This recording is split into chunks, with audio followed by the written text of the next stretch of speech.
Principal Abigail Finch had an inflexible, no late returns rule for equipment, a rule she'd soon experience firsthand. Her policy dictated that all rented tools, specifically the industrial-grade leaf blowers our landscape design class used, had to be returned by 5 p.m. sharp, or a full day's rental fee of $75 would be instantly applied. There was no grace period, no exceptions, and certainly no excuses. I saw this firsthand with poor Daniel Rodriguez. His leaf blower's starter cord frayed at 4:58 p.m. He arrived at 5:02 p.m., just 2 minutes past the deadline. Principal Finch, without even looking up from her clipboard, said, "Mr. Rodriguez, you know the rule. $75 fee applied." Then there was Sarah Jenkins. Her car broke down on the way back from a project site, delaying her by 10 minutes. She showed up at 5:10 p.m., explaining her flat tire. Principal Finch's response was chillingly cold. "Miss Jenkins, the clock doesn't care about your tire. $75 fee, no discussion."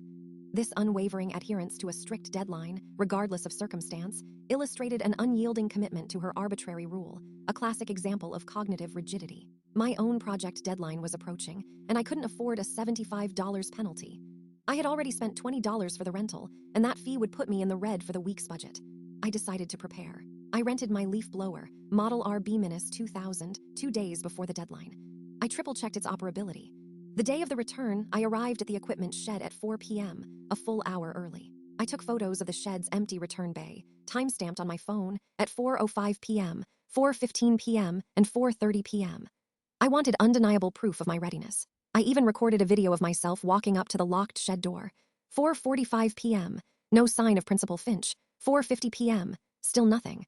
My anxiety began to mount. 4:55 p.m. The shed remained locked and no one from the administration was visible. 5 p.m.